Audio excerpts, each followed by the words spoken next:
Muy bien, pues nuevamente bienvenidos todos a la familia de NN Protect, que todos formamos parte precisamente de esta familia que se está conformando. Y me da mucho gusto ver a todos los que se están integrando, recordando que esta parte de la capacitación pues es muy importante para nosotros porque es entender cómo trabajan nuestros productos y cómo los podemos aplicar. Y justo como lo decía Daniel, pues hoy vamos a ver la melatonina y los trastornos del sueño, ¿verdad? Que en realidad con nosotros no es melatonina, sino es el Dreaming Deep, porque es un conjunto de tres elementos muy importantes, como lo es melatonina, GABA y L-tianina. Y recordamos que la GABA y la L-tianina pues son neurotransmisores y neuroreceptores. Entonces tienen un campo un poquito más amplio, aunque hoy solo vamos a abordar la parte de los trastornos del sueño. Y bueno, dando comienzo, como siempre, empezando con esta parte, pues aquí tenemos la parte del Dreaming Deep, nos dice precisamente que muchos de los procesos bioquímicos y fisiológicos del organismo están sujetos y están regulados en lo que nosotros conocemos como los ciclos circadianos. Esto se regula por 24 horas y que se ve determinado sobre todo por los osciladores endógenos, que estos son fotosensibles. ¿Qué quiere decir? Todos los procesos que pasan durante el día no los podemos hacer durante la noche. Y lo vemos mucho en las personas que trabajan de noche y cambian su vida totalmente a dormir de día. Entonces es importante que desde ahí empecemos a tomar la conciencia para nosotros poder recomendar este producto, sobre todo en esas personas que cambian mucho sus ciclos circadianos. También nos dice que como parte de este ciclo, la glándula pineal, que sirve de interfase o que es el punto de partida, es la parte principal entre el medio ambiente luminoso y el sistema endocrino junto con el sistema nervioso central. ¿Qué quiere decir esta parte? Que la glándula pineal junto con el nervio supraquiasmático son los que van a recibir los impactos o los impulsos de la luz. Y a partir de esto empieza a correr lo que es el reloj biológico o la parte del ciclo circadiano, que es cuando nosotros nos preparamos, despertamos, nos alistamos, comemos, tomamos nuestros tiempos de descanso. Entonces, esto se regula a partir de los efectos luminosos junto con el sistema endocrino y el sistema nervioso central. Y también nos dice que nos va a ayudar a sintetizar la hormona de la melatonina a partir de lo que se conoce como el triptófano y va a ser liberado hacia la parte de la circulación, donde en realidad esto va a alcanzar su concentración máxima en los horarios de la noche. Por eso es que la melatonina funciona como un inductor del sueño, que también eso me gusta mucho aclararles, que no es un sedante, es un inductor del sueño, ¿sale? Y nos dice que esta hormona nos va a inducir a la parte del sueño actuando junto con el sistema nervioso por medio de varios receptores. Normalmente estos receptores tienen estas pequeñas letras que son la parte de la melatonina 1, la melatonina 2 o el receptor de MLRR, que estos en realidad no son relevantes que ustedes se los aprendan, ni que tampoco tengan la conciencia de decir, me tengo que aprender cada uno su nombre real y cómo funciona, ¿no? Con que nosotros entendamos la parte de que todo va a ser por medio de esta regulación de 24 horas y la parte de luz y obscuridad, es más que suficiente para que entiendan lo que vamos a ver un poquito más adelante. ¿Sí? Por ejemplo, esta parte. ¿Qué es la fisiología del sueño? Bueno, la fisiología del sueño pasa por varios procesos. Dentro de estos procesos, el primero que tenemos es el de la luz y la oscuridad. Por lo general, las personas de manera inconsciente, en cuanto empieza a oscurecer, el cuerpo empieza a bostezar, empieza a parpadear, empezamos a sentir esa pesadez, de ese cansancio, ese agotamiento, ¿sí? Y nos dice que la luz y oscuridad son los ritmos circadianos que hacen estos cambios fisiológicos de manera mental y que estos nos van a conducir a que el ciclo se regule por 24 horas. Estos procesos son naturales del cuerpo, todas las células tienen esta capacidad, ¿sí? Entonces nos dice que principalmente va a ser la parte de luz y oscuridad. Normalmente cuando despertamos, pues despertamos con toda la energía, siempre y cuando nosotros hayamos tenido un sueño reparador, que ahorita vamos a ver las etapas del sueño. En la parte de vigilia y sueño es una parte muy importante, una parte muy crucial, que siempre nosotros en el área de medicina evaluamos en cuestión de los trastornos del sueño. Normalmente la mayoría de los trastornos del sueño radican en esta parte, en la parte de vigilia y sueño. ¿Qué es esta etapa? Nos dice, este es un estado de reposo que existe entonces en periodos de actividad eléctrica, sobre todo de manera lenta, se alteran con los periodos de la actividad. ¿Qué quiere decir esto? Si yo antes de dormir, que lo vemos en la higiene del sueño, si yo antes de dormir estoy viendo el teléfono, estoy viendo la televisión, estoy leyendo quizás un libro que sea muy excitante para mi cerebro, estoy manteniendo mi cerebro con señales de vigilia, de la parte de la activación. Entonces el cerebro se queda hiperexcitado y cuando tú te vas a dormir, pues tú sientes que duermes, pero el cerebro sigue trabajando y sigue acomodando todas estas cosas que para él fueron como muy interesantes, ¿no? Muy apasionantes. Entonces la parte de vigilia y sueño es donde más vamos a nosotros a identificar los trastornos.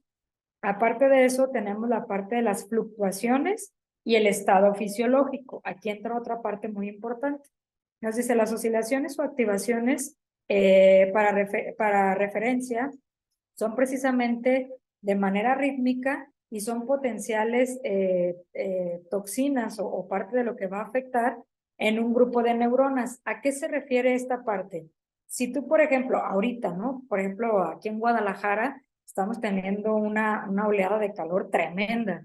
Entonces, si las personas a la hora de dormir no tienen un ambiente cómodo en cuestión de que la habitación sea fresca, sea cómoda, ¿qué va a pasar? Estas fluctuaciones fisiológicas que pasan en el cuerpo no van a permitir que el cuerpo descanse. ¿Por qué? Porque normalmente cuando nosotros descansamos o cuando nosotros ya nos vamos a dormir, tiene que bajar la temperatura en nuestro cuerpo, tiene que bajar la tensión arterial, tiene que bajar la frecuencia cardíaca y tiene que bajar la saturación de oxígeno. Todo eso va a empezar a bajar.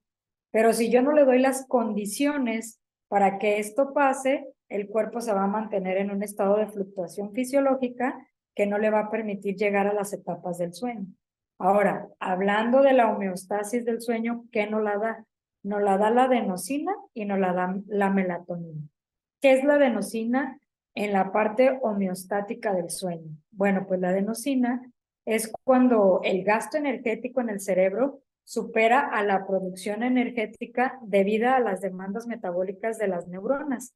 Esto a partir de los niveles de adenosina que se acumulan en el espacio extracelular. ¿Qué quiere decir esto? Lo que les decía en la parte de vigilia y sueño. Si yo, por ejemplo, no me preparo con relajarme, dejar el teléfono de lado, dejar la parte de la televisión o todo aquello que sea hiperexcitante para mi cerebro, voy a estar produciendo un exceso de adenosina. Y si eso supera lo que está haciendo mi cuerpo físicamente, porque mi cuerpo al final del día ya se puso en reposo, pero mi cerebro no.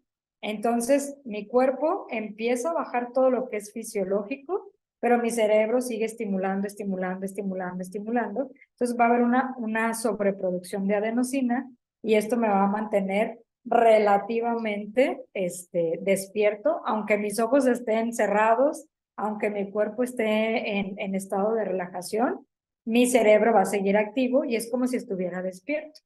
Ahora, ¿qué nos hace la melatonina? Bueno, la melatonina nos da una regulación del ritmo circadiano, ya que regula nuestro reloj biológico de manera interna y esto nos dicta cuándo tenemos que despertar y cuándo tenemos que dormir.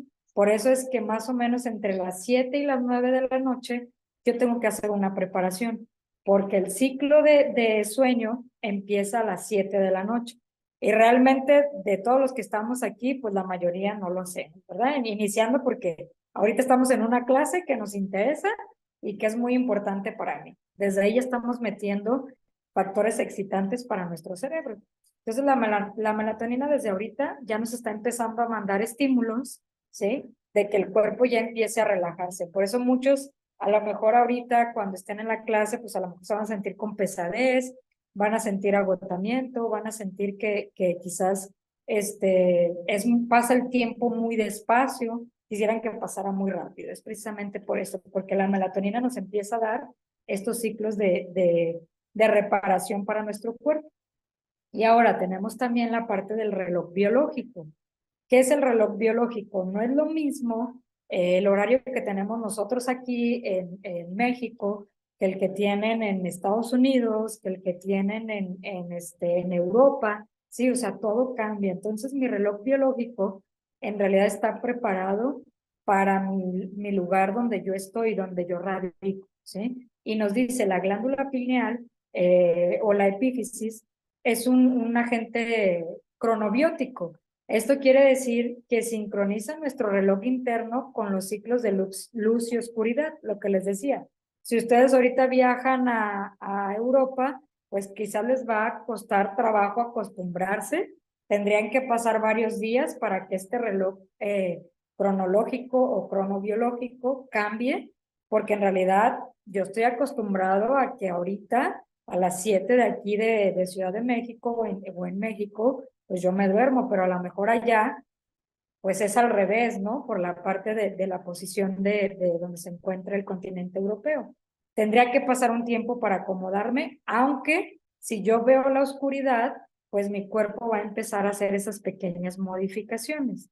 Entonces también nos dice que ante la ausencia de luz, este pequeño órgano que es la glándula pineal, que está en la parte del cerebro, que solo es de 120 miligramos, produce las hormonas que nos van a conducir al mundo del sueño y que es precisamente la melatonina. Ahora, ¿cuáles son las etapas del sueño? Bueno, pues las etapas del sueño es la somnolencia. Lo que les digo que a lo mejor muchos de nosotros cuando entramos precisamente a charlas en este horario o más tarde, de repente ya empezamos con ay, como que ya me siento cansada, ¿no? Y empezamos a bostezar, es la somnolencia. Después es el sueño ligero, donde de repente las personas vamos a empezar a ver que hacen esto, ¿no? Que cabecean y que, ay, están hablando, sí, de repente escucho un sonido y me despierto, ¿no? Ese es el sueño ligero. Y después el sueño profundo, donde de plano ya se acabó la charla y tú sigues conectado porque no te has dado cuenta que todo esto ya pasó, ¿no? Ese es donde ya de plano no te puedes despertar. Y el sueño muy profundo, que aquí entra una cosa muy curiosa, el sueño muy profundo es el más cortito precisamente de estas 4 etapas, porque es donde el cuerpo hace su periodo de reparación inmediato y entonces entra en el cuerpo otra hormona que la mayoría de nosotros la conocemos o la hemos escuchado, que es el cortisol. El cortisol en realidad es una hormona buena para el cuerpo, el problema es cuando está en exceso, ¿sí? Entonces el cortisol, ¿qué pasa? Es el que nos va preparando precisamente que empieza en el sueño profundo y nos va preparando para poder despertar. Porque si nosotros quedáramos en la cuestión del sueño profundo, ¿qué podría pasar? Hay muchos cambios bioquímicos o fisiológicos en el cuerpo que podrían terminar con la cuestión de la muerte, ¿no? Como empieza a bajar la frecuencia cardíaca, empieza a bajar la saturación de oxígeno, empieza a bajar la temperatura, empieza a bajar la tensión arterial. Si sigue ese sueño profundo por mucho tiempo, el cuerpo no lo soportaría, ¿sí? Entonces realmente esta parte de la melatonina, la regulación de la melatonina, es lo que nos decía anteriormente, nos prepara para cuando hay que dormir, pero también para cuando hay que despertar. ¿Por qué? Porque la secreción de esta empieza a disminuir, ¿sí? Empieza realmente a disminuir para darle paso al cortisol y que el cortisol realmente nos pueda despertar, ¿sí?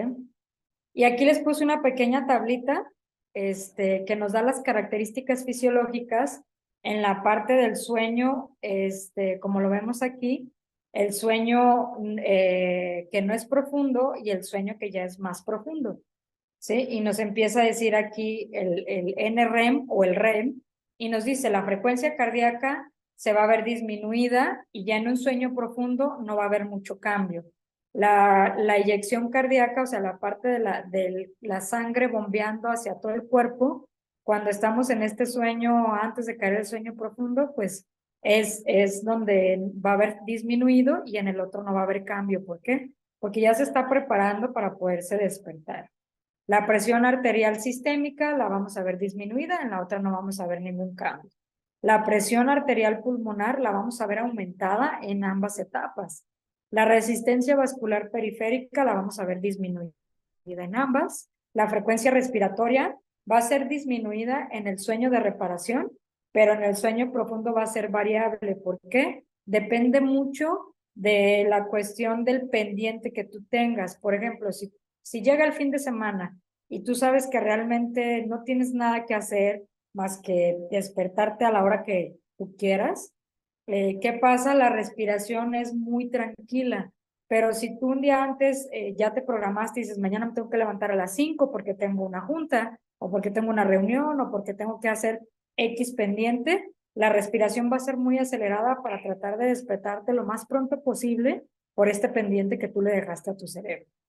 Después de eso vamos a ver que el flujo sanguíneo cerebral en un sueño reparador va a ser disminuido. Cuando ya estamos por despertar, va a aumentar precisamente porque nos está preparando para este shock que viene a la hora de levantarnos. La frecuencia respiratoria va a ser disminuida y en el otro, como decíamos, va a ser variable. Perdón, aquí me regresé. En la ventilación alveolar vamos a ver que es disminuida y disminuida también en el profundo. La presión de CO2, perdón, va a ser aumentada por lo mismo que la otra es disminuida y cuando nos despertamos va a incrementar. La presión de oxígeno va a disminuir en la cuestión del sueño de reparación y el de no reparación. Va a ser muy leve lo que va a estar disminuido. La saturación de oxígeno en ambas la vamos a ver disminuida de manera leve y en una respuesta ventilatoria de hipoxia va a ser disminuido. Por eso es que se produce un trastorno precisamente que lo vamos a identificar como la apnea del sueño. Muchas personas actualmente padecen apnea del sueño, que es precisamente esto, donde la persona hace pequeñas pausas, y no tan pequeñas, porque pueden ser hasta de 2 minutos o 3 minutos que la persona se queda sin respirar, ¿sí? Después vemos una respuesta ventilatoria hipercápnica, que esta es con la cuestión del dióxido de carbono, que va a ser disminuida. El tono muscular lo vamos a ver disminuido, incluso aunque vayamos despertando. Y la resistencia en cuestión de vascular o vasovagal la vamos a ver aumentada en ambas, ¿sí? Después de esto, ahora sí tenemos lo que son las etapas del sueño. Para eso, lo que les decía, tenemos 4 etapas. En la primera etapa, en la que es la de somnolencia, la que les decía que la mayoría de nosotros empezamos a tener a partir de esta hora, nos dice que se caracteriza por la desaparición del ritmo, alfa y el aplanamiento del registro de las ondas teta. Esto ya es a nivel cerebral, ¿sale? Vamos a empezar a ver que cambian las ondas del cerebro precisamente para poderlo relajar. Y de aquí radica, de este punto, todo lo que vamos a hablar de ondas, radica en la importancia de lo que yo les decía, en la parte de la higiene del sueño, en el hecho de que si yo, previo a mi preparación para dormir, estoy en la televisión, estoy en el celular, estoy leyendo un libro que para mí es muy interesante o que a cualquier cosa que me pueda hiperexcitar el cerebro, ¿qué va a pasar? Nunca voy a llegar a esto, porque ¿se acuerdan la parte de la adenosina? Estoy haciendo el incremento de adenosina para que mi cerebro esté trabajando. Entonces aquí nos dice que va a haber una mezcla y una onda de vértex, sobre todo al término de esta etapa. ¿Para qué? Para darle paso a la segunda etapa, donde nosotros, con la aparición de la actividad beta, ¿se acuerdan que acá cambiamos de la alfa? Vamos a cambiar a la beta, que tiene una actividad o una onda en cuestión eléctrica de 13 Hz. Bajamos de 47 a 13, o sea, bajamos muchísimo la actividad eléctrica del cerebro. Entonces nos dice que aquí, por ejemplo, la parte del sueño es un poquito compleja porque ya empieza a haber pesadez. Ahora sí, para darle paso a la tercera etapa, donde vamos a observar ondas muy lentas, ¿sí? Ya aquí de repente es donde quieres pensar, pero el cuerpo ya no te lo permite y ya no te lo permite porque las ondas de trabajo, las ondas Hertz del cerebro, pues prácticamente ya son muy lentas, ¿sí? Y aquí incluso nos dice que sus ondas van a ser de 4 Hz. Y esto le va a dar paso a la cuarta etapa, ¿sí? donde aquí ya las ondas pues son delta y ya son poco medibles en los sensores y es donde nos damos cuenta cuando nosotros hacemos el estudio o la medición de precisamente que les ponemos unos sensores y los acostamos a dormir o les inducimos el sueño para ver cuál de estas etapas tienen afectadas. Si llega a las ondas delta, es donde nosotros ya nos damos cuenta que realmente el paciente está yendo a un sueño profundo o muy profundo, que es el de reparación. Esta es una pequeña grafiquita que es en relación a lo anterior, donde nos dice que hay un estímulo de la disminución de la luz que va a entrar por la parte de la retina en la cuestión del tracto retino talámico. Va a ser la entrada al nervio supraquiasmático. Va a haber un área en la parte del hipotálamo dorsal donde realmente vamos a entrar al ganglio cervical superior, a la parte de la hipófisis. Empieza la producción de melatonina, donde va a haber una acción de los receptores, ¿se acuerdan que veíamos esta parte? MLT1, que son del nervio supraquiasmático, va a haber un bloqueo del sistema del despertar, que es precisamente la adenosina, para tranquilizar al cerebro, y esto va a ser una consolidación del sueño. Y si se fijan aquí abajito nos dice, esto empieza la secreción de melatonina como tal, o la producción, porque la secreción empieza a las 9 de la noche justamente. Pero la producción o la preparación de todo esto que vemos empieza a partir de las 7 de la mañana. Su secreción es a partir de las 9 de la noche y termina aproximadamente entre 4 y 5 de la mañana para darle paso al cortisol y que realmente nosotros podamos despertar sin ningún problema y ninguna complicación. Ahora, hablando ya de los ciclos de melatonina específicamente, nos dice que hay un inicio de la secreción de la melatonina a las 7. ¿Sí? Hay un inicio de los estímulos, pero todavía no se secreta el primer ciclo. El primer ciclo empieza a las 9. Después de eso nos dice que va a haber un receptor en el cerebro, que este receptor es precisamente una enzima que le permite llegar a las zonas, sobre todo del cerebro, para que se vaya a nivel circulatorio y empiece todo el proceso fisiológico del sueño. Después de esto nos dice que el pinealocito se va a secretar, va a empezar a hacer la secreción de melatonina al torrente sanguíneo. Por lo general, esto va a ir unido a la albúmina en un 65%. Por eso es que también, si ustedes cenan muy pesado, esto lo va a hacer un poquito complicado, ¿sí? Porque la albúmina va a entrar en metabolismo en vez de entrar en acción, como en una enzima, para que la melatonina llegue a todo el cuerpo y empiece la fisiología. Pero también nos dice que si esto pasa, el cuerpo tiene otra manera de llevarlo al torrente sanguíneo, que es de manera libre y que este va a ser en un 35%.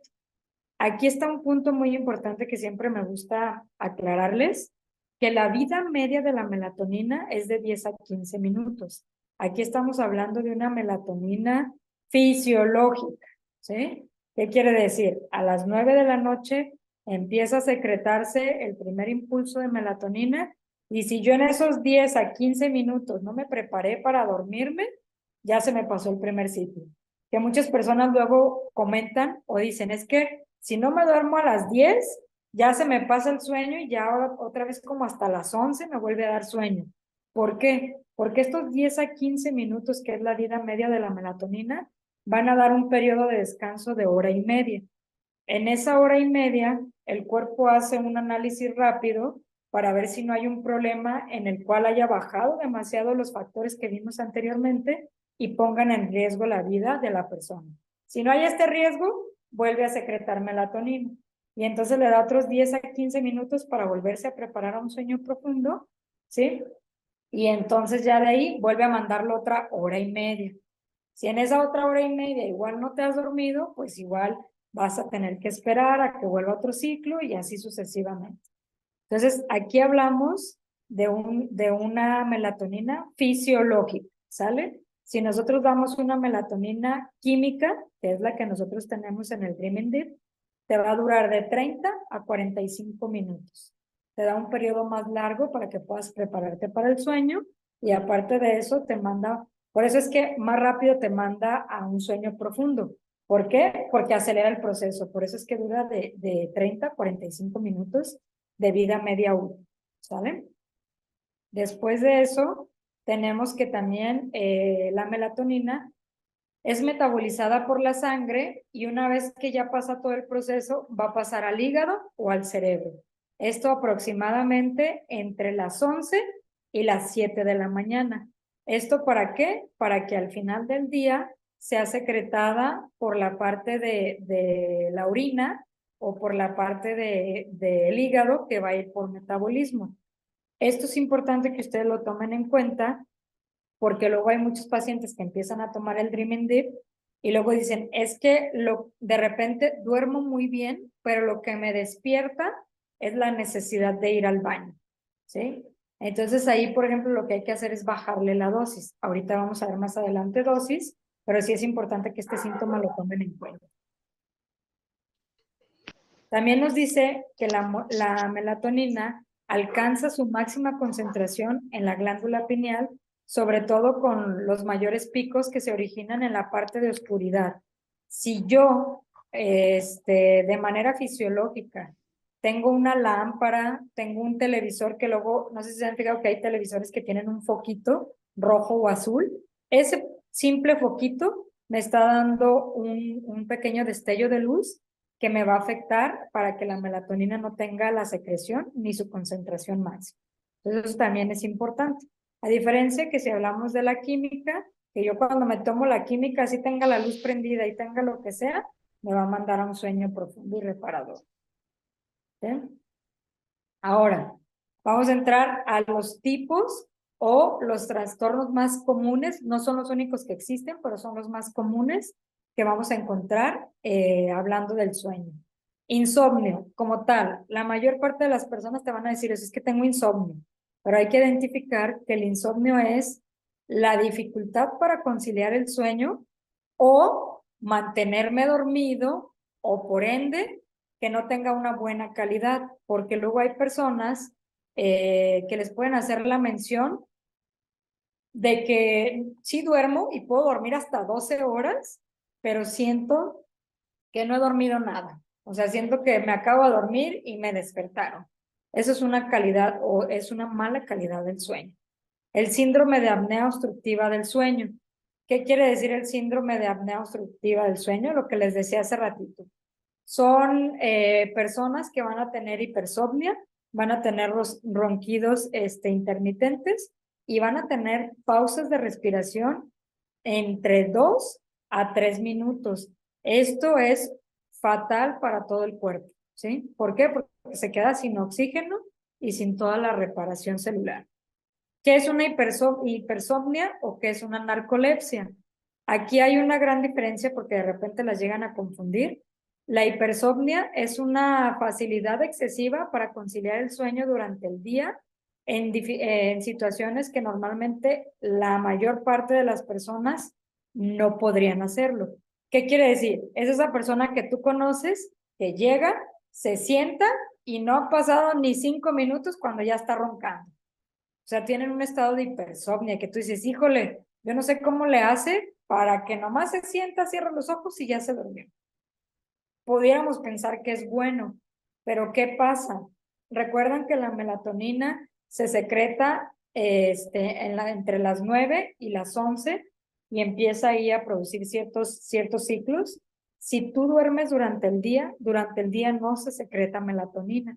Entonces no vas a llegar a todos esos procesos fisiológicos que deberías de llegar para tener una reparación. Pero ¿qué sí se va a secretar? Se va a secretar cortisol. Entonces, ¿qué pasa con estas personas? Se duermen, pero cuando se despiertan, tú los ves que están hinchados. ¿Por qué? Precisamente por esto. Entonces, para ellos también tenemos que dar ciclos de melatonina para que puedan repararse. Ahora, ¿qué es una narcolepsia? La narcolepsia es la dificultad para permanecer despierto durante mucho tiempo, hablando específicamente en el día. Son estas personas que literal pueden estar hablando contigo y de repente ya nada más los ves así. O sea, ya se quedan dormidos. Y tú puedes hacer un montón de ruido y la persona sigue dormida hasta que el cerebro de repente reacciona por las cuestiones de la luz y la persona despierta, pero sigue como, o sea, ni siquiera es como la parte que les decía que de repente empiezan como a cabecear, no. se quedan dormidos totalmente, ¿sí? Ahora vamos a la que sigue. El bruxismo. Esto también actualmente es una cuestión muy importante en los trastornos del sueño, porque esta es una afección en la que la persona rechina los dientes o los aprieta o los cruje, y esto va lastimando mucho la cuestión del nervio trigémino, ¿sí? Y esto puede ocurrir cuando está despierto o dormido. Y a la hora que nosotros producimos esta tensión al nivel del nervio trigémino, también no puedes llegar a un sueño reparador porque tu cuerpo empieza a tensarse porque siente esa presión en el nervio y entonces es como si tú estuvieras en un estado de alerta, ¿sí? La parasomnia nos dice que esta es la interrupción anormal del sueño. Por ejemplo, personas que caminan dormidas, que normalmente lo conocemos como sonambulismo, hablar dormidos. Mucha gente tiene esta cuestión de que está dormido y empieza a hablar. ¿Por qué? Porque el cerebro está hiperexcitado y sigue trabajando. También padecer de pesadillas, las personas que luego se despiertan de manera abrupta, esto es porque fisiológicamente hay mucho descenso de las cuestiones de lo que les decía, la oxigenación, la temperatura, la frecuencia cardíaca, la tensión arterial, y el cuerpo busca cómo despertar a la persona y lo hace a través de algo que en el cerebro lo identifica como algo negativo. Entonces lo manda y empieza a hacer que el cerebro trabaje y entonces es lo que conocemos como una pesadilla. Después de esto también tenemos la eneuresis nocturna, estas personas que dicen, es que me levanto cada hora y media, cada 45 minutos porque tengo la necesidad de ir al baño. Y también nos dice que la apnea del sueño, pues son problemas con la respiración que causan una parte de ronquido, y ese ronquido es muy fuerte que incluso despierta a la persona, ¿no? O existe algo que son convulsiones nocturnas, que la persona no se da cuenta, pero su cerebro empieza a hacer estas descargas y tiene un tipo de convulsión. Y está algo que se conoce como el síndrome de las piernas inquietas, y que esto es muy interesante porque este es un trastorno que se da durante el día, es un estado neurológico, pero la persona lo traslada y se agrava durante la noche. Entonces, incluso estando dormido, la persona empieza a tener este movimiento involuntario de las piernas, y nos dice que puede ser incluso doloroso, y al tener dolor la persona no puede llegar a la conciliación y a la parte del sueño. Y esto obliga a la persona a que se esté despertando por ese dolor y ese movimiento involuntario de las piernas. Antes de pasar a la siguiente diapositiva, me gustaría saber si tienen alguna duda con los trastornos del sueño o, que les digo, existen más, pero esos son como los más comunes. Ya es ahora sí hablar de dosificaciones. ¿Qué dosificaciones tenemos?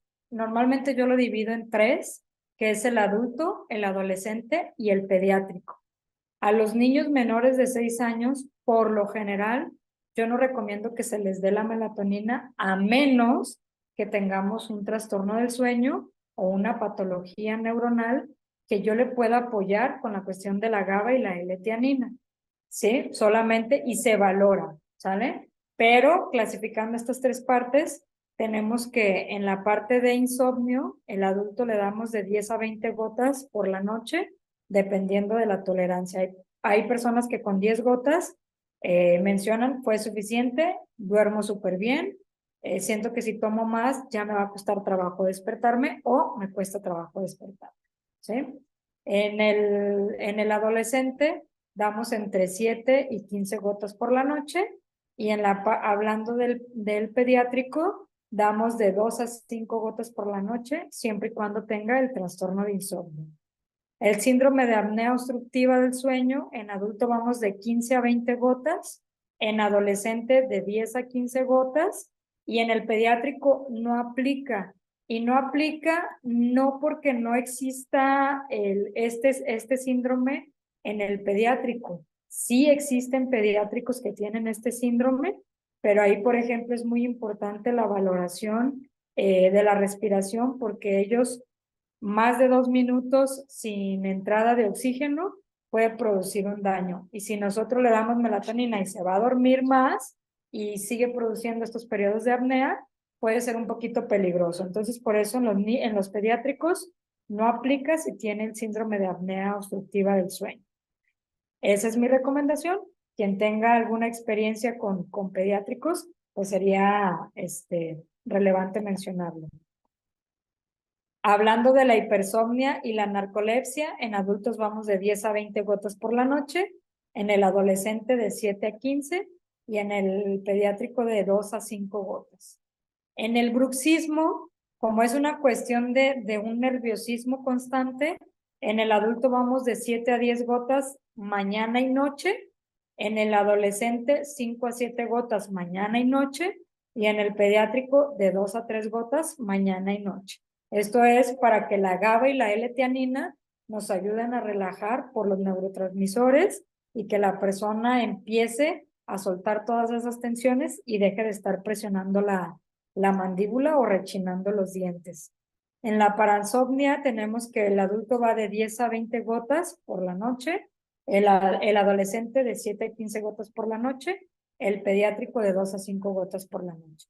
Y si hablamos del síndrome de las piernas inquietas, como también es una cuestión neurológica y de ansiedad, en el adulto vamos de 5 a 7 gotas cada 8 horas, en el adolescente de 5 a 7 gotas cada 12 horas, y en el pediátrico no aplica, porque normalmente el síndrome de las piernas inquietas sí se podría presentar en el infante o en el pediátrico, pero sería importante identificar la causa. Antes de darle un medicamento, identificar la causa para poderla corregir. Ahora sí, ¿dudas que tengan? Preguntaban, Susana, hace un momento acerca de algún tipo de trastorno cuando la gente siente que salta en el sueño, ¿no? Cuando te levantas Cuando te asustado, no sé. levantas, sí, Cuando mira, cuando te... salta, ajá, la sensación como Ajá, de caer o de salto en el sueño. justamente es la de la parasomnia, ¿sí? En realidad la parasomnia, como tal lo que decía, la parte de las pesadillas y el movimiento involuntario entra dentro de este trastorno. Lo que les decía es una cuestión del cerebro, que hablamos de fisiología, en la cual, ¿qué pasa? Todo lo que empieza a bajar, como la saturación de oxígeno, la frecuencia cardíaca, la tensión arterial y todo esto que empieza a disminuir, empieza a tener una disminución más exacerbada o más acelerada y el cerebro entra en un estado de alerta porque hay un riesgo. Hay un riesgo y entonces el cuerpo le manda impulsos al cerebro y entonces el cerebro hace esta sensación, ya sea de que sueñes que te vas a caer o tengas como esta exaltación del cuerpo y que brincas, que incluso te despiertas y dices, ay, es que estaba soñando. Y si te fijas, o si se fijan, sobre todo la persona que preguntó, cuando te despiertas, empiezas a respirar muy acelerado. ¿Por qué? Porque el cuerpo te está indicando que hay ciertos parámetros bioquímicos o fisiológicos en tu cuerpo que no están funcionando adecuadamente. Y es por eso que pasa esta situación. Pregunta ¿Alguien Javier de más? Madrid, está levantando la mano, puede comentar por audio cualquier inquietud. Adelante, Javier. Gracias, buenas noches. Mi primera pregunta sería, tú comentabas que esto no es un sedante, sino es un inductor del sueño. ¿Cómo es que la melatonina funciona para que pueda ser, bueno, para que se induzca de manera natural y no tenga una repercusión a futuro? Lo que significa es, si no es un sedante, si no es un impulsor, si en algún momento tú continúas como adulto con una secuencia de 10 a 20 gotas diarias, en algún momento esto pudiera tener una repercusión para que pudieras, primero que nada, hacerte dependiente. En segunda instancia, ¿qué ocurre si la dosis es muy alta y en algún momento, cómo nos damos cuenta que la dosis es alta precisamente para que se pueda regular de manera ordinaria nuestro sueño, ¿no? Esa es mi primera pregunta. Ok, mira, enfocada a la primera que me dices que cómo ayuda la melatonina. Acuérdate que te decía que la diferencia entre una melatonina común y el Dreaming Deep es que tiene dos neurotransmisores, ¿sí? Que es la GABA y la L-teanina. Al contar con estos dos, lo que haces es una regulación bioquímica. ¿Por qué no te podría dar una cuestión de que a largo plazo tú te hagas? Normalmente lo que pasa con este tipo de medicamentos es que tienes que ir incrementando la dosis para que tengas un buen efecto y aparte de eso te haces adicto a este tipo de medicamentos, ¿no?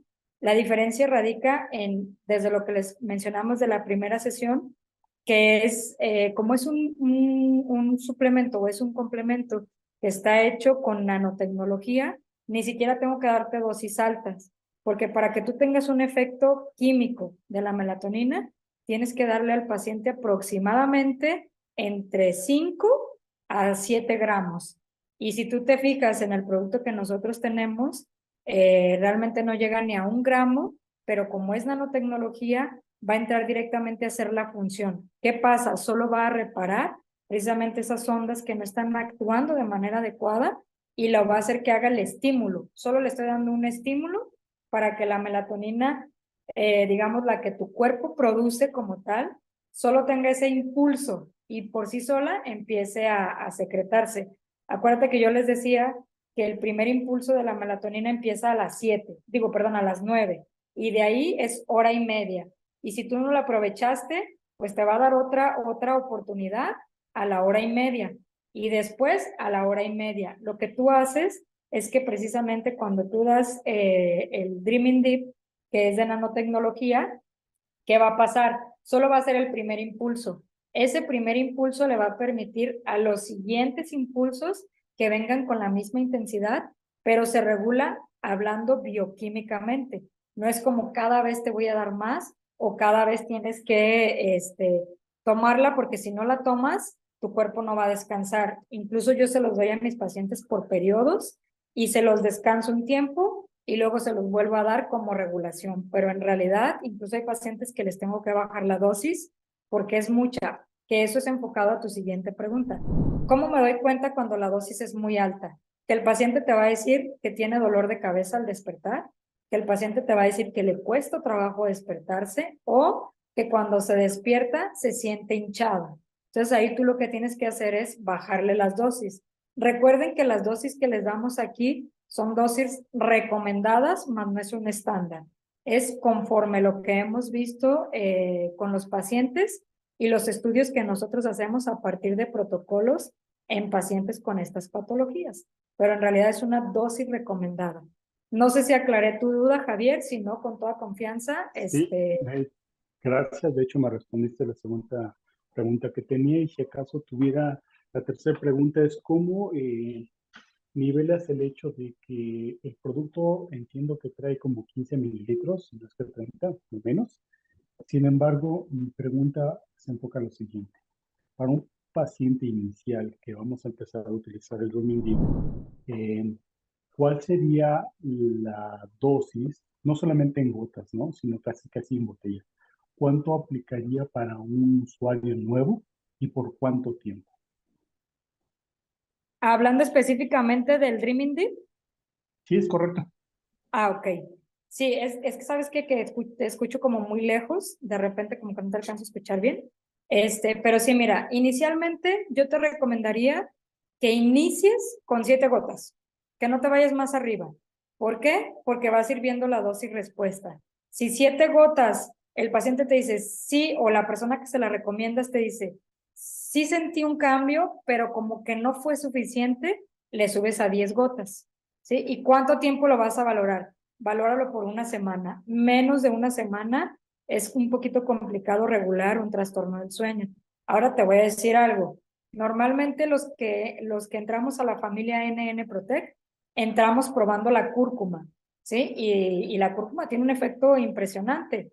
Pero quien prueba el Dreaming Deep te dice, no, es que esto es otro mundo, ¿sí? Es otro mundo de descanso antes de tomar el Dreaming Deep y ahora que lo tomo. ¿Por qué? Por lo que te explicaba anteriormente, porque tiene GABA y L-teanina.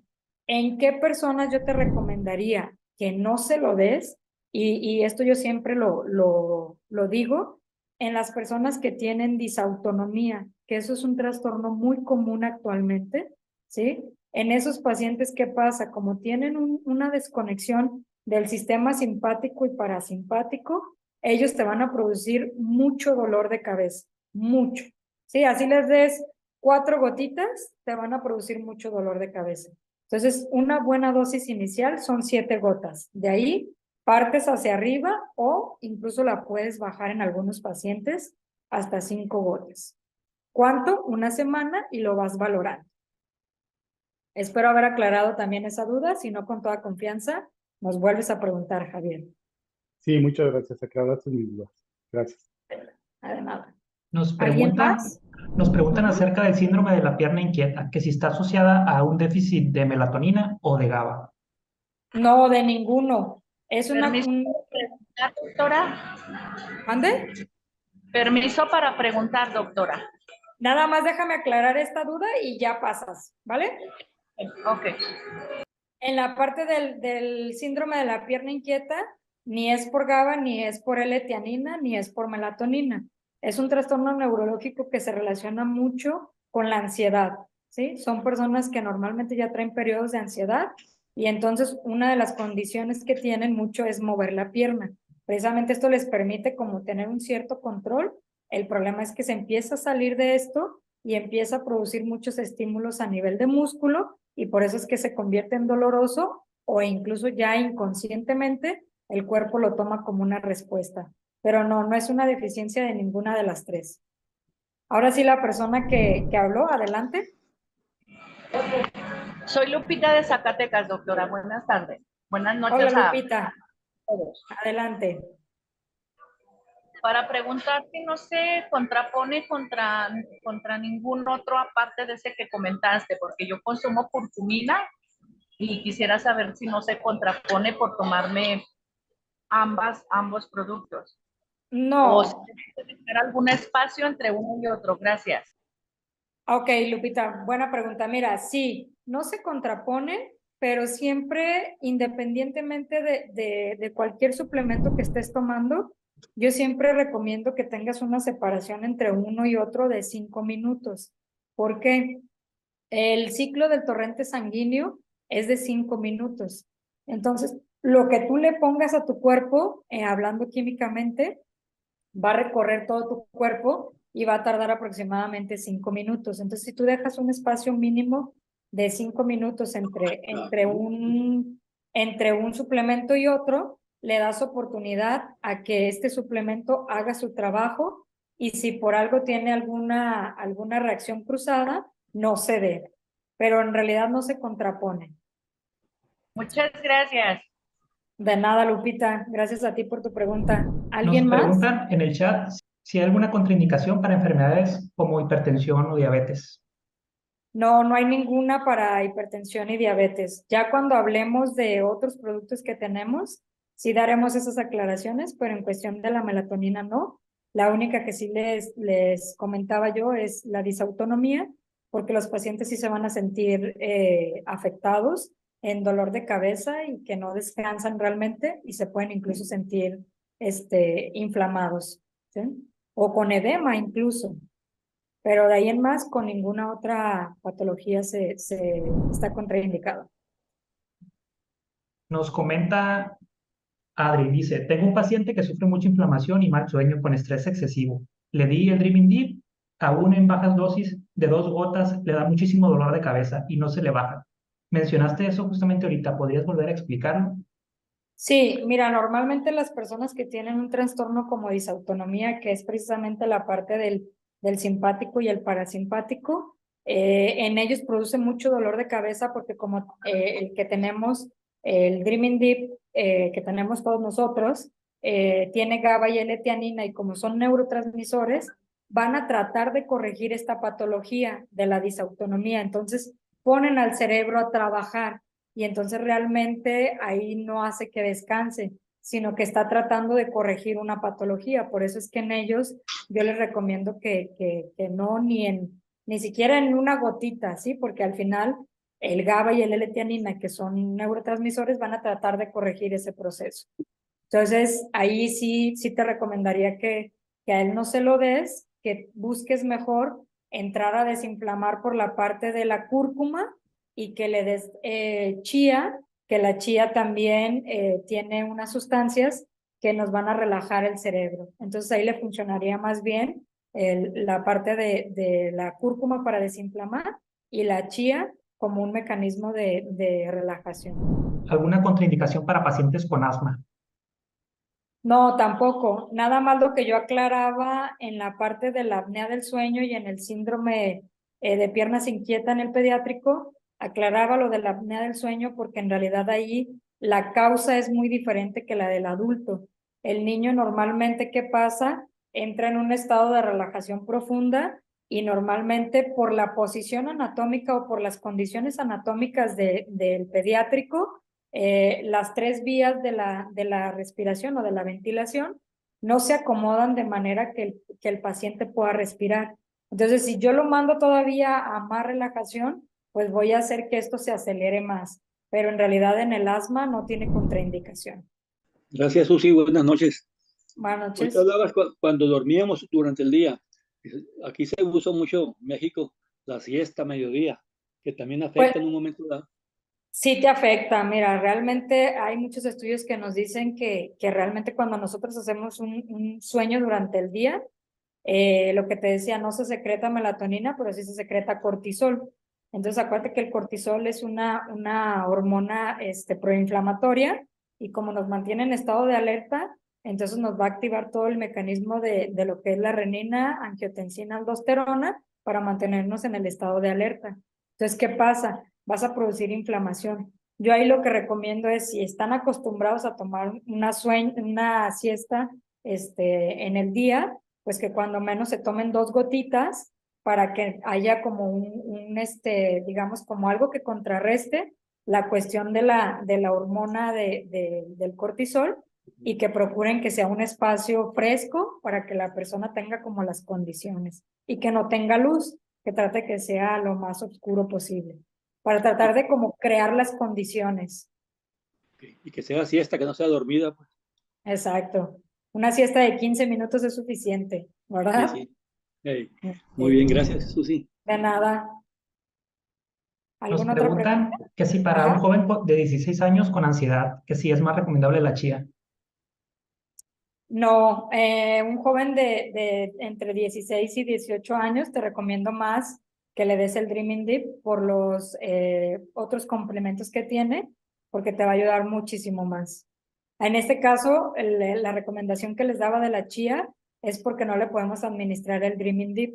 Si le pudiéramos administrar el Dreaming Deep y no le causara dolor de cabeza, yo me voy 100% más a administrar el Dreaming Deep que la chía para la ansiedad. Sí le ayuda, pero va a tener un mejor efecto con este. Una pregunta a título personal. ¿Qué tanta separación tendría que haber entre el periodo de cena y el de dormir, ¿no? Porque a veces que puede haber algo y lo relacionamos a la melatonina cuando en realidad mal cenamos, ¿no? ¿O cuál es el periodo Exacto. ideal de separación? Mira, mínimo deberían de ser 2 horas. Y en realidad lo ideal es lo que vemos en la parte de los ciclos circadianos. Lo ideal sería que fuera antes de las 8 de la noche. O sea, que tu último alimento fuera antes de las 8 de la noche. Y por lo general, como dices, pues que fuera lo más adecuado, ¿no? La parte de lo que es una ensalada y quizás una proteína, ¿no? Pero sí tratar de controlar esa parte porque, como bien lo dices muchas veces, cenamos y nos vamos a acostar. Pero ¿qué pasa con el metabolismo, no? El metabolismo al final del día va a tener que trabajar y para que él trabaje, pues necesita estar despierto el cerebro. Y entonces si el cerebro está despierto, pues no puede empezar a producir todos estos procesos fisiológicos de la reparación y del sueño. Entonces, sí, lo ideal es que mínimo sean 2 horas para que realmente puedas tener un buen sueño y reparar tu cuerpo. Nos pregunta, Buenas tardes. Bueno. ya, ¿vas a comentar, Javier? Sí, así es. Gracias, Ah, Daniel. Buenas tardes. Buenas tardes. Quisiera hacer una pregunta con personas que han tenido ya problemas con aneurismas o problemas ya en sí. ¿Se pudiera comenzar a tratar a estas personas con el Dreaming Deep o tendríamos alguna consecuencia o tendríamos que tener algún tipo de dosis inicial o parcialmente para iniciar un tratamiento con estas personas? Muy bien. Mira, esa pregunta es muy interesante porque sí me ha tocado tratar pacientes neurológicos y con estos trastornos. Sí te ayuda mucho.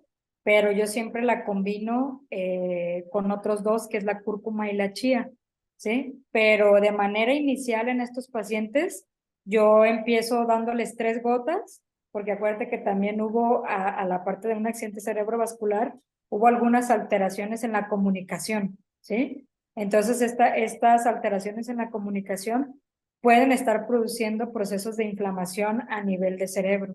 Entonces, a la hora que nosotros tenemos inflamación y metemos un neurotransmisor que nos empiece a conectar, puede ser un estado de hiperexcitabilidad que puede producir dolor de cabeza.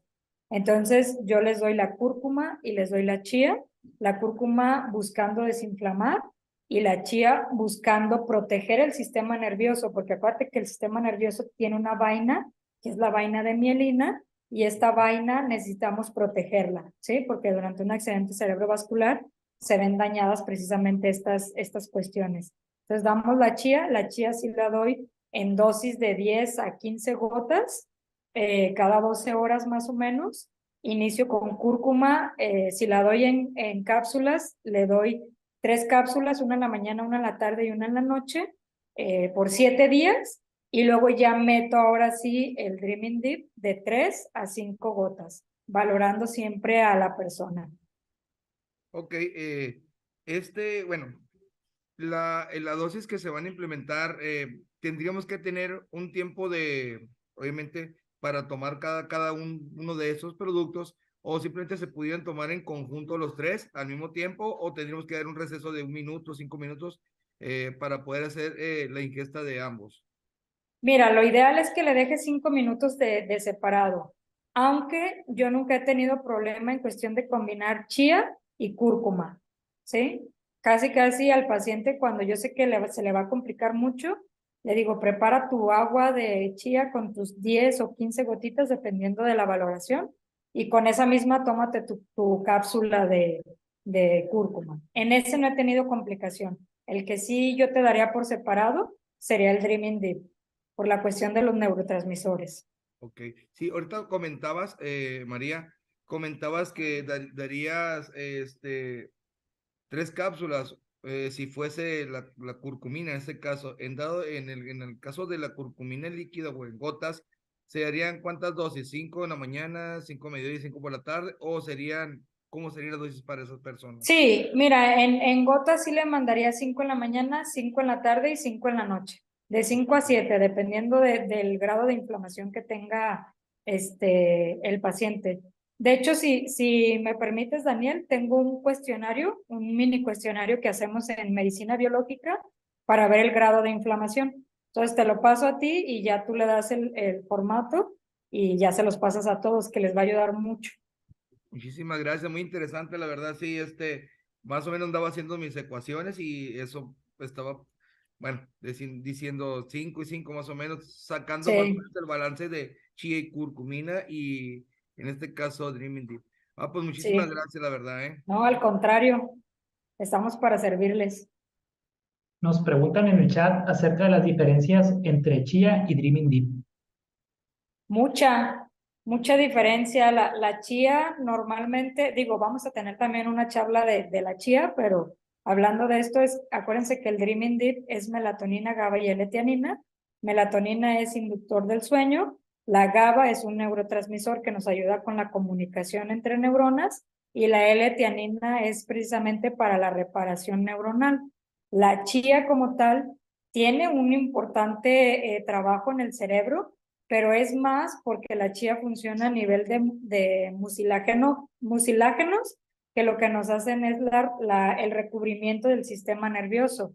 Y aparte de eso, la chía nos trabaja con la comunicación, pero no neuronal, sino hormonal. Entonces nos hace toda la comunicación, ¿sí? Entonces realmente hay mucha diferencia. Yo la utilizo mucho, más para procesos hormonales. La utilizo a nivel cerebral cuando tengo el riesgo de que haya una hiperexcitabilidad a nivel del sistema nervioso y quiero primero proteger el sistema y luego ya poderlo excitar. No sé si tengas alguna otra pregunta, Daniel. Si nos pregunta Ludi, que tiene una pregunta, ¿puede abrir el micrófono o nos la puede escribir aquí en el chat? Ya estoy en el micrófono, gracias. Adelante. Adelante. Doctora, muchas gracias. Mire, tengo una pregunta. Resulta que tengo un sobrino, él le dio un ataque al corazón hace 4 meses. Ajá. Eh, bueno, tiene muchas complicaciones, ¿no? Y todo eh, su cuerpo la estaba escuchando y él tiene todo lo que usted dijo de creo que tiene apnea, él duerme mucho, él se sienta y enseguida queda dormido, eh, ronca, es impresionante. Le dio el ataque al corazón, le pusieron unos stents, em, le enviaron una máquina que le da oxígeno porque él deja de respirar en la noche, durante la noche, se deja de respirar por segundos. Entonces le pusieron una máquina y él dice que la máquina pues no le está ayudando mucho, pero todavía sigue, que él no puede, dice que no puede respirar. Tiene sobrepeso, está muy hinchado, eh, tiene muchas complicaciones. ¿Qué me aconsejaría eh, darle? ¿Qué producto? ¿Cómo empezaría? ¿Con la cúrcuma o con el Remin, ¿cómo es que se llama? Remin, Tremendip. sí. ¿Qué me aconsejaría cómo empezaría yo a tratarlo? Mira, en realidad no es que la máquina no le ayude. Esa máquina es una máquina que utilizamos y que es necesaria para introducir el oxígeno precisamente por lo que decíamos anteriormente, de que pueden llegar a dejar de respirar entre 2 a 3 minutos. O sea, es muchísimo tiempo que el cuerpo podría estar sin oxígeno. El problema de esas máquinas a veces es el sonido que hacen. Entonces, el sonido que hacen a veces no permite que la persona tenga un buen descanso. ¿Eh? ¿Qué te Ujú, recomendaría? No te recomendaría iniciar con cúrcuma. ok, En realidad te recomendaría iniciar con chía, porque también es un cardioprotector, ¿sí? Y te ok, recomendaría también iniciar con el citrus, porque el citrus, al tener la vitamina C y tener estos elementos que te ayudan a limpiar el cuerpo de los radicales libres, pues te va a dar una mejor protección antes de quererle meter la cúrcuma o quererle meter el Dreaming Deep. Entonces yo te recomendaría que primero inicies con la parte de la chía y la parte del citrus. Dosis, la verdad ahí sí tendría que ver si me apoyas con la cuestión de compartirme los estudios, porque sí es ok, muy importante para mí valorar antes de darte ujú, una dosis en este caso, ¿sí? Porque acuérdate que realmente lo que nosotros tenemos no son medicamentos, son complementos alimenticios que nos ayudan a fortalecer el cuerpo y ayudarle a la medicina que esté tomando o al tratamiento que él esté tomando para fortalecerlo, más no es una medicina. Entonces, sí es importante valorar sus estudios para poderte decir, ah, mira, la complicación es tal y está por esta vía o está por este sistema, hay que iniciar con tantas gotas o con tanta dosis, ¿no? Realmente ahí sí no me atrevo a darte un tratamiento ahorita porque sí tendría que checar sus estudios. Pero sí no te recomendaría que inicies ni con cúrcuma ni con Dreaming Deep, pero sí chía y sí citrus. ok, perfecto, muchas gracias. De nada. ¿Alguna otra, Daniel? Creo Yo que no. creo que serían todos. Bueno, pues de mi parte no queda más que agradecerles mucho. Espero que esta charla y esta sesión sea de mucha utilidad para ustedes y que poco a poco todos vayamos creciendo un poco más en esta familia. Muchas gracias. Muchísimas gracias. No, te agradecemos mucho tu participación y gracias a todos los que estuvieron presentes. Fueron alrededor de 45 personas, entonces cada día está creciendo la comunidad. Les agradecemos mucho que estén aquí en estas sesiones por la importancia de capacitarnos, ¿no? Acerca de por qué funcionan los productos y entender mejor, ¿no? Nuestra propia salud, ¿verdad? Muchísimas gracias. Gracias, Susi. Buenas noches, Daniel, a todos. Que pasen muy Gracias a buenas ustedes. noches. La próxima semana los esperamos con otro tema, ya se los haremos llegar en su momento. Les agradezco mucho su participación y esta sesión les vamos a pasar la liga próximamente para los que ya están entrando a Creana, pues ya tengan acceso a estas capacitaciones. Que tengan una muy buena noche y nuevamente les agradezco. Saludos a todos, bye, nos vemos en el próximo. Que Gracias. pasen buenas noches. Hasta luego. A todos, hasta luego. Descansen. Gracias, buenas noches. Buenas noches a todos.